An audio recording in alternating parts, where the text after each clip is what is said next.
Assalamualaikum warahmatullahi wabarakatuh. Ketemu lagi bersama saya Ujang Komarudin. Nah, pada video kali ini masih membahas tentang sosok atau figur capres dan cawapres. Ini video yang ke-8 yang saya buat secara berseri. Tentang potensi nama-nama atau figur atau calon capres dan cawapres tahun 2024 nanti gitu. Nah, pada video yang ke-8 ini saya akan membahas tentang sosok Airlangga Hartarto gitu. Nah, kenapa ini juga berpotensi untuk bisa maju? Apa keunggulannya? Nah, keunggulannya adalah dia itu seorang menteri, Menko. Artinya masyarakat atau publik bisa mengukur kinerjanya gitu sebagai Menko. Apakah bagus atau tidak, berprestasi atau tidak. Ini sebuah keuntungan. Jadi kalau Pak Airlangga ya bisa melakukan kinerja-kinerja dengan baik di kementeriannya, lalu mendapatkan apresiasi yang bagus dari publik atau masyarakat, tentu ini menjadi sebuah keunggulan bagi dirinya. Jadi inilah sebenarnya yang harus dibuktikan oleh Pak Airlangga agar bisa ya katakanlah memunculkan elektabilitasnya, lalu menjaga elektabilitasnya dan menaikkan elektabilitasnya ke depan. Ini menjadi penting. Yang kedua, apa keunggulan berikutnya? Beliau itu kan ketua umum Partai Golkar,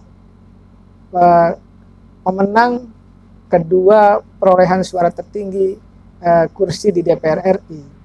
Artinya ini menjadi sebuah kekuatan bagi dirinya sebagai partai pemenang kedua kursi terbesar di DPR RI. Ini menjadi hal yang menurut hemat saya yang harus itu dikapitalisasi menjadi sebuah kekuatan yang besar. Nah, ketika itu tadi ya bisa digabungkan antara pemenang kursi terbesar kedua di DPR RI dengan jabatan beliau sebagai ketua umum, lalu juga sebagai menteri gitu kan. Ini mesti membangun sebuah brand gitu ya, bahwa beliau mampu bekerja dengan baik sebagai Menko Perekonomian maupun sebagai ketua umum partai, dan bisa membuat Partai Golkar menjadi partai yang aspiratif terhadap aspirasi-aspirasi yang diinginkan oleh publik. Nah, kalau itu bisa dilakukan oleh Pak Airlangga, tentu beliau menjadi capres yang atau cawapres yang berpotensi untuk bisa maju di 2024 nanti. Nah, apa kekurangannya dari Pak Airlangga?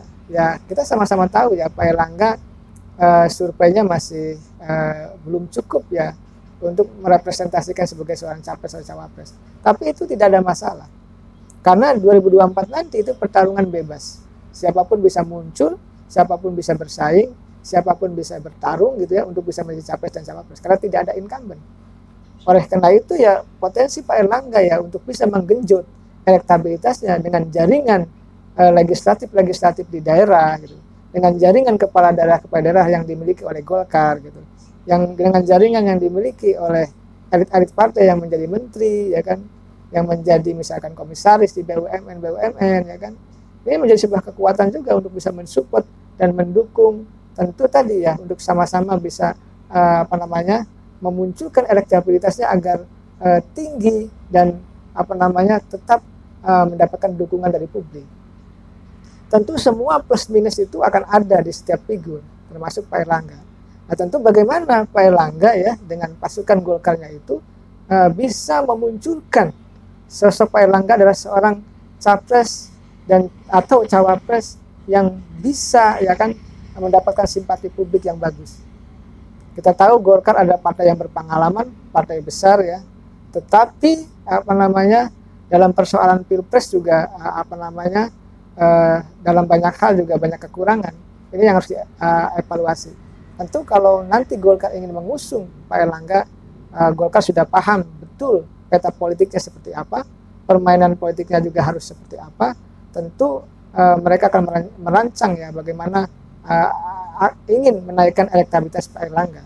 Karena bagaimanapun elektabilitas bagi Pak Airlangga ya di mata publik itu menjadi penting. Karena itulah ukuran dan parameter agar sosok atau figur bisa menjadi capres dan cawapres. Nah, kansnya bagaimana? Tentu kansnya besar ya, Pak Erlangga untuk bisa menjadi capres dan cawapres. Karena tadi beliau seorang menteri, beliau juga seorang ketua umum partai besar gitu ya. Lalu juga ada bisikan-bisikan juga bisa jadi golden boy-nya Jokowi gitu ya. Itu sebenarnya menjadi sebuah keuntungan gitu. Dekat dengan pemerintah, dan kita tahu ya hingga saat ini ya dalam pemerintahan Pak Jokowi, Golkar lah yang paling setia ya, yang paling taat mengawal pemerintahan Jokowi gitu. Sesulit apapun masa-masa pemerintahan tersebut. Jadi ini sebenarnya menjadi sebuah keuntungan yang mestinya bisa dikapitalisasi ya, agar bisa dimanfaatkan untuk bisa menaikkan elektabilitas Partai Golkar maupun menaikkan elektabilitas Pak Erlangga. Tentu ke depan elit-elit Partai Golkar sudah paham sisi kekuatan dan sisi kelemahan dari Pak Erlangga, dan bagaimana bisa mendesain ya, pencapresan Pak Erlangga itu dengan baik, gitu, dengan smooth, agar bisa mendapatkan simpati yang publik. Tapi yang paling penting adalah bagaimana Pak Erlangga bisa berkinerja bagus saja di kementeriannya itu, di kementerian yang dipimpinnya itu. Kalau Pak Erlangga sebagai Menko Perekonomian gitu ya, atau Menteri Ekonomi ya, yang bisa mengorkestrakan, bisa memimpin kementeriannya, lalu berkinerja bagus ya, dapat dirasakan gitu oleh publik kinerjanya, maka hal yang tidak mungkin kalau dia akan mendapatkan simpati publik dan akan membuat elektabilitasnya naik dan bisa untuk bisa memenangkan pertarungan di 2024 nanti. Karena dalam politik itu tidak ada sesuatu yang mustahil, tidak ada yang tidak mungkin juga. Tergantung bagaimana bermain politik secara cantik dan bagaimana juga mengkalkulasi kemenangan-kemenangan dalam konteks peta politik yang ada. Nah, inilah sebenarnya yang bisa saya sampaikan. Mudah-mudahan bermanfaat. Tentu semua punya kans, semua punya peluang. Tinggal bagaimana Pak Erlangga tentunya khususnya dalam video ini dan kandidat-kandidat lain juga bisa mendapatkan simpati publik yang besar dari rakyat. Terima kasih, mudah-mudahan bermanfaat. Assalamualaikum warahmatullahi wabarakatuh.